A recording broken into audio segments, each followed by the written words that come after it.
Assalamualaikum warahmatullahi wabarakatuh. Halo teman-teman. Perkenalkan, kami dari kelompok 6 yang beranggotakan Alinda Dita Wahyu Sagita, Siti Nur Istiqomah, dan saya Siska Sirlestari, mahasiswi Universitas Singapura Bangsa Karawang, Fakultas Keguruan Ilmu Pendidikan dan Program Studi Pendidikan Bahasa dan Sastra Indonesia. Kami akan menyampaikan materi mengenai analisis wacana Profesor Dr. Henry Guntur Tarigan. Nah, di sini ada referensi buku yang kami gunakan, yaitu buku yang berjudul Pengajaran Wacana yang ditulis oleh Profesor Dr. Henry Guntur Tarigan dan diterbitkan di Bandung, Angkasa Bandung tahun 2009. Selanjutnya mengenai profil Profesor Dr. Henry Guntur Tarigan. Beliau lahir tanggal 23 September tahun 1933. Adalah pakar linguistik dan penulis buku linguistik bahasa Indonesia. Gelar doktornya diperoleh pada tahun 1975 dari Fakultas Sastra Universitas Indonesia dengan disertai berjudul Morfologi Bahasa Simalungun. Pangkat atau jabatan terakhir adalah Pembina Utama Muda atau Lektor Kepala Golongan 4 atau C. Beliau sering mengikuti berbagai seminar dan loka karya di dalam dan di luar negeri dalam bidang kebahasaan, antara lain di Hesse, Belgia tahun 1972, kemudian di Paris, Prancis tahun 1973, lalu di Hamburg, Jerman tahun 1981, dan di Tokyo, Jepang tahun 1983. Selanjutnya pengertian wacana. Menurut Tarigan tahun 2009 halaman 26, wacana adalah satuan bahasa yang terlengkap dan tertinggi atau terbesar di atas kalimat atau klausa dengan koherensi dan kohesi tinggi yang berkesinambungan, yang mempunyai awal dan akhir yang nyata, disampaikan secara lisan atau tulisan. Nah, dari definisi tersebut, memuat kalimat dengan kohesi dan koherensi yang tinggi, yang berkesinambungan, serta mempunyai awal dan akhir yang nyata. Kemudian dapat kita simpulkan bahwa syarat wacana yakni kohesi dan koherensi. Kohesi dan koherensi adalah aspek utama sebagai syarat suatu wacana. Namun, tidak hanya sesederhana memuat kohesi dan koherensi untuk dapat dikatakan suatu wacana. Dalam kata kohesi terkandung pengertian kepaduan dan keutuhan. Sementara itu, pada koherensi terkandung pengertian hubungan. Kohesi mengacu pada aspek bentuk, sedangkan koherensi mengacu pada makna. Dengan kata lain, kohesi dan koherensi menentukan tingkat keterbacaan dan keterpahaman sebuah wacana. Struktur wacana. Wacana merupakan satuan bahasa yang terlengkap dan tertinggi atau terbesar di atas kalimat maupun klausa dengan koherensi dan kohesi tinggi yang berkesinambungan, yang mempunyai awal dan akhir yang nyata, disampaikan secara lisan ataupun tertulis. Batasan wacana di atas terdapat frase yang berbunyi satuan bahasa yang terlengkap dan tertinggi di atas kalimat atau klausa.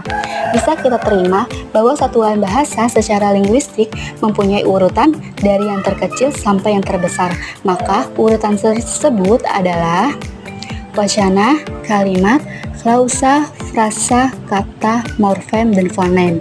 Hierarki satuan-satuan bahasa merupakan tingkatan atau level fonem, morfem, kata, frase, klause, dan kalimat sebagai tingkatan bentuk, dan wacana sebagai tingkatan fungsional. Struktur wacana pada struktur hierarki unit-unit bahasa. Wacana sebagai fungsi gramatika dan leksis, fonologi, substansi sebagai bentuk. Dalam batasan wacana pun kita jumpai frase dengan koherensi dan kohesi tinggi. Kata koherensi ini mengandung makna keteraturan atau kerapian. Dengan perkataan lain dapat disimpulkan bahwa wacana itu well formed atau berbentuk baik. Organisasi wacana. Ada dua cara penting dapat dilaksanakan dalam pengorganisasian wacana, yaitu ada pengaturan kata atau temporal ordering, yang kedua dengan struktur pohon atau tree structure.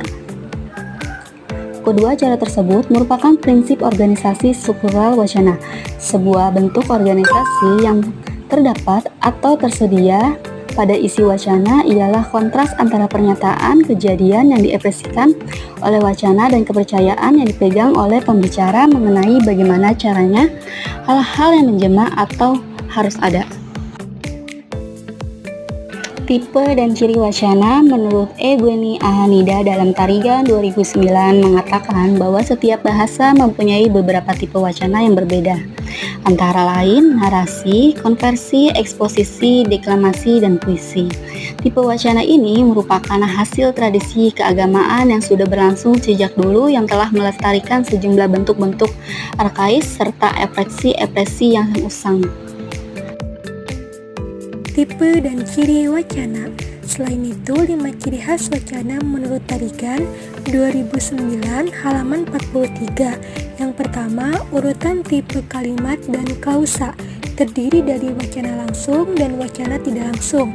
Yang kedua, urutan-urutan penanda, terdiri dari konjungsi transisional, bentuk kata kerja khusus, dan bentuk-bentuk pronominal.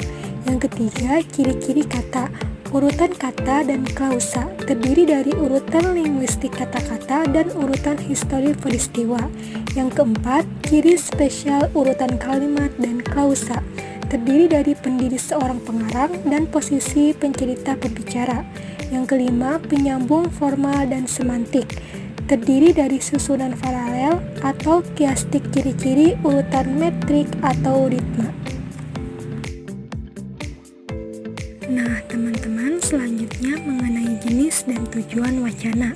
Kohesi dan koherensi dalam wacana yaitu makna, isi atau meaning, aspek formal bahasa atau language text, tindak perlokasi, kerapian pertalian, kepaduan kepadatan, tindak ilokasi, aspek ujaran atau speech atau tuturan, dan bentuk wadah atau from. Kohesi merupakan organisasi sintaksis, merupakan wadah kalimat-kalimat disusun secara padu dan padat untuk menghasilkan tuturan. Aneka sarana kohesi wacana. 1. Leksikal, terdiri dari repetisi, sinonim, antonim, hiponim, kolokasi, dan ekuivalensi. 2. Gramatikal, terdiri dari pronomina, substitusi, elipsi, dan konjungsi. Koherensi adalah hubungan makna antara kalimat-kalimat yang membangun keutuhan wacana atau perpautan makna. Jenis dan tujuan wacana. Jenis wacana terbagi menjadi 4 menurut Tarigan 2009 halaman 56, yaitu 1. Berdasarkan media, terdiri dari wacana tulis dan wacana lisan. 2. Berdasarkan pengungkapan, terdiri dari wacana langsung dan wacana tidak langsung. 3. Berdasarkan penempatan, terdiri dari wacana pembeberan dan wacana penuturan.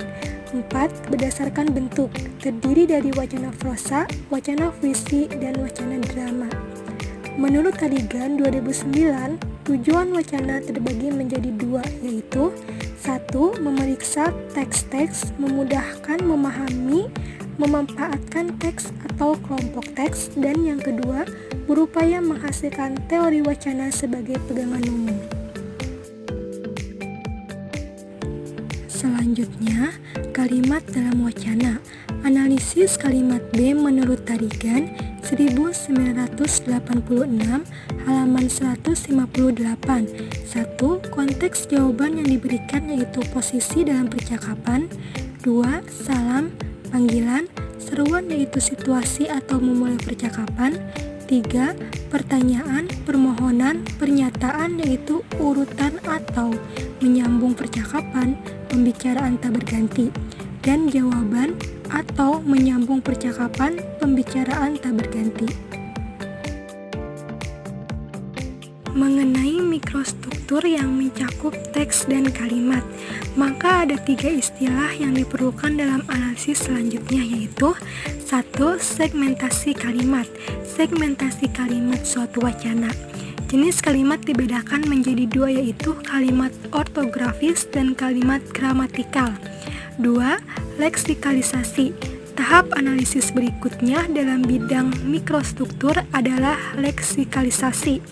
Istilah ini hanyalah mengandung makna bagaimana cara suatu kesatuan makna yang telah diruas-ruas dalam keseluruhan jaringan kesatuan gagasan yang abstrak itu akan dimanifestasikan dalam kesatuan panjang kata. 3. Manifestasi. Dengan seperangkat kata-kata potensial yang menggambarkan gagasan yang abstrak di dalam hubungan yang abstrak, yaitu gagasan yang bebas dari setiap kata-kata khusus atau struktur gramatikal tertentu. Maka kini kita dapat mengusut bagaimana cara isi atau kadar yang abstrak ini direalisasikan dalam kalimat-kalimat aktual. Dalam wacana kalimat sempurna, pandang dari segi struktur internal klausa utama, maka dapat dibedakan menjadi 2, yaitu 1. Kalimat sempurna, yaitu kalimat yang dasarnya terdiri atas sebuah klausa bebas. 2. Kalimat tak sempurna, yaitu kalimat yang dasarnya terdiri atas sebuah klausa terikat atau sama sekali tidak mengandung struktur klausa. Baik teman-teman, sekian yang dapat disampaikan oleh kelompok 6 mengenai video pembelajaran analisis wacana teori tarigan. Terima kasih sudah menonton. Wassalamualaikum warahmatullahi wabarakatuh.